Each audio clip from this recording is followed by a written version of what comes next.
समकालीन असणारी संत मंडळी शाहू फुले आंबेडकर, क्रांतीशिव नाना पाटील, कर्मवीर भावांना,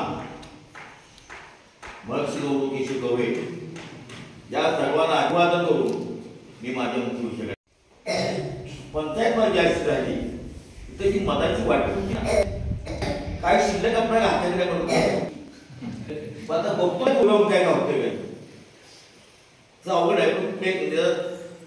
तुमची अप्रतिम असे विचार आम्ही ऐकले आणि त्या विचार नव्हेतून आजची पिढी तयार होते. एक वाटते मुद्दा 100 वर्ष पूर्ण झाली. माधागाव परमारतात मोठ्या तोडागाव सांगितलं काय मोठे वडात मूर्तीपती आपल्याला 100 वर्ष पूर्ण झाली. आई बाबा 1925 साली हरिभक्तपरायण वैकुंठ वर्षी महादेव तुकाराम मास्तर बापू यांनी 2 मूर्ती आणली, वैद्य स्थापना केली. त्याच्यावर ते ज्या मुंबई होते त्याला त्यांनी सुद्धा अप्रत्यक्ष आणि संघात काम केले. मला ज्ञात नाही, माझ्या आजोबा तो संघ मला काय गरज काय चौकीला भाडेपट्ट्यावर जागा घेऊन त्यांनी चाळबागी महाविकासाची चाळ तिला कामाला लागली. भागाची पोळं नेली, त्यांना कामाला लावलं. नुसतं कामाला लावलं नाही, हातामध्ये दांडकं घेऊन त्यांना शाकाहारी बनवलं, माळकरी बनवलं. तो आदमी बांधल्या होते आणि घाटावर या माणसाचं नाव कोण काढले ते बोलत होते. ताकद नव्हती कोणाला त्या काळात मास्तर बापूच्या या घाटावर नाव काढायला. एका मांडाची अशी 100-200 पोळं होती. त्या भागातनं जो नायगाव आहे लाडावर मुसलमान फिरल इतकी जबरदस्त तो दबदबा त्या काळात होता. ते आमचे आजोबा, आज आमची 3री पिढी त्यामध्ये आहे. आणि वडील सुद्धा स्वातंत्र्यपूर्व काळामध्ये क्रांतीशिव नाना पाटलांच्या होमकुंडात त्यांनी मुडी घेतली.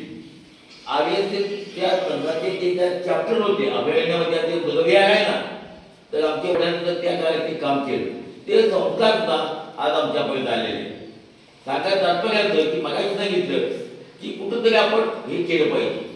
आतापर्यंत मोदी साहेबांनी मशागत केली आणि 8 तासात मात्र माझ्याकडे काम नाही केलं, पण 8 तासाला स्वार्थ तुमचं याची दक्षता घेणार. मित्रांनो, गद्यात त्यांनी ऐकलं माझ्या दृष्टीनं पर्यावरणाचा विषय महत्वाचा आहे. आता आमच्या अभयारण्यामध्ये अनेक कार्यक्रम आम्ही राबवलो जातो. अनेक चित्रकला स्पर्धा घेणं, निवड स्पर्धा घेणं, पर्यटन फिल्म दाखवणं. उद्या परवा मुख्यमंत्री शाळा येणार आहे, माझ्या परवा त्याचं ते उद्घाटन झालं.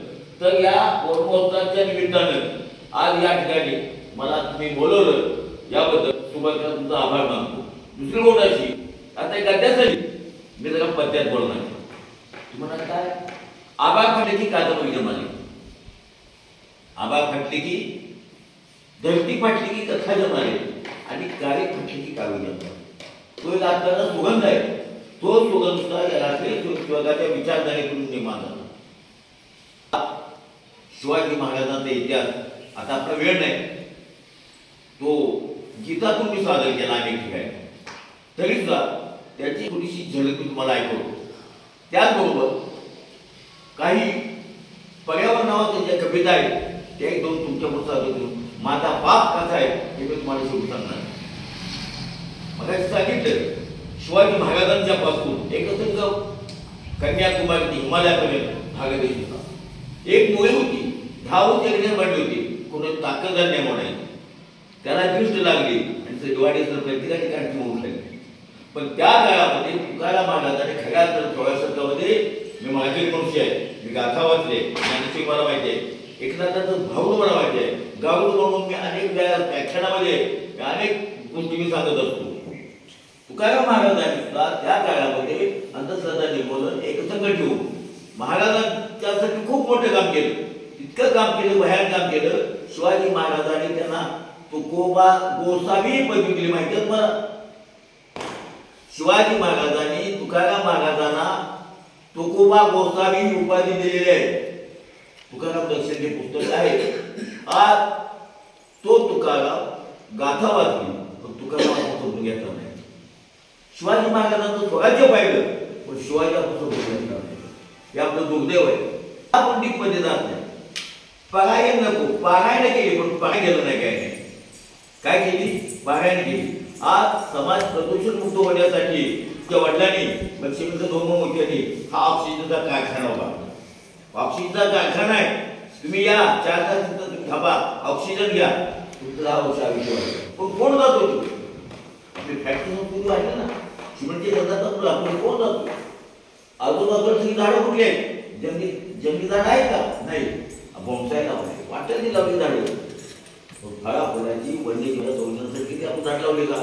जंगल आहे, वाघ आहे, वाघ आहे, जंगल आहे, हे सगळं तुम्ही समजून घेतलं काय नाही. पर्यावरणाच्या संदर्भात तुम्ही बोलत असताना माहिती बघत होता. याचा अर्थ असा की तुम्ही पर्यावरणावर बोलत, बरोबर ना?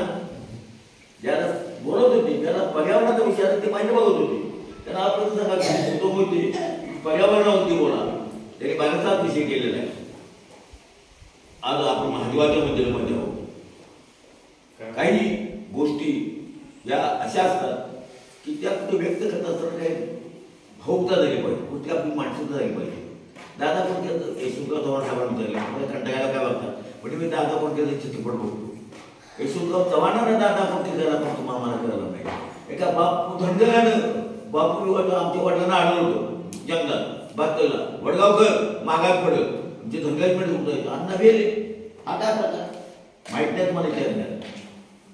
एका पदाव म्हणले काय नाव बापू विवड, तुम्ही काय त्याच्या पाठी नाही का कोणाला फोन काय सर जाता जाता बोला ती वडगावची नंतर कुठे नाही. तो त्या पोलवेला नाही त्यांना आलो. 85 साली पुन्हा तोच बापू घेऊ 10-15 लोकांच्या सुराला ते बामण तळ्यापाशी माझ्या बाला आलो. तो तिकडे गेला आणि म्हणजे संपलो म्हणल्या. आई वडिलांचा आशीर्वाद, छत्रपती शिवाजी किंवा आई भवानी माझे जे संस्कार झाले संघाचे त्याचे चिलकत माझ्या अंगावर होते ते बापू होता असं करा. बापू गुरु म्हणला वडगावकर हे काय झाले चांगलं दिसते. अरे बापू मिळून थोडं गेला त्याला तो अभयारण्य तुम्हाला मला कळलं नाही तू कुठं. आज आपण सुद्धा ती फुगाड तिथं चालू आणि त्याची फळं आज पत्र बघतो का नाही. आज काय अवस्था आपली मला माहिती नाही. एक झाड दिवसाला 3 किलो ऑक्सिजन देतो. आपल्याला लागतो 18 किलो माहिती आहे तुम्हाला. एका झाडावर 18 किलो ऑक्सिजन लागतो. मग मला जर 18 किलो लागत असेल तर आम्ही झाडं किती लावली पाहिजे? 6 झाडं लावली पाहिजे, बरोबर ना? लावतो का नाही? हाय तोडते का? झाड बोंबाते माझा फुंदार काय म्हणत नाही काय ही आपली गोष्ट. हे कधी आपल्याला सांगायचं किंवा रात्री शिकवलं नाही. त्या शिकवणीच्या संघातूनच माझा बाप उभा आहे आणि म्हणून देव बाबा. शिवाजी महाराजांचा इतिहास सांगत असताना महादेवा मंदिरामध्ये आपण आहे ते लक्षात ठेवलं पाहिजे. ती बिघाडला तर तिथं उघाडला तुमचं आमचं कधी सवय नाही याची फक्त या ठिकाणी आता आणले. तर ते थोडक्यात मला जायचं होतो.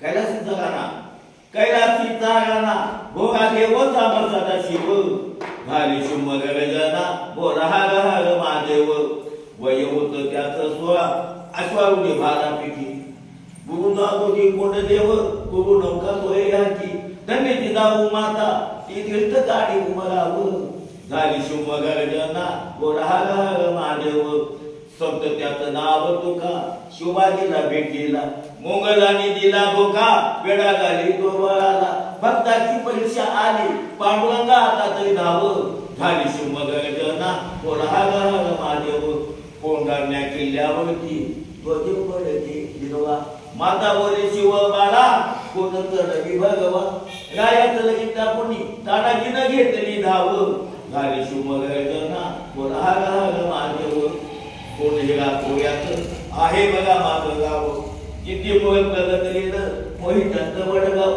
रसिक जन हात जोडी इतकाल सुरेश गाव घाली शुभ गर्जना बोला हाग महादेव कैलासीचा गाणा भोगा देव समर्थाचा शिव झाली शुभ गर्जना बोला हाग महादेव झाली शुभ गर्जना बोला हाग महादेव.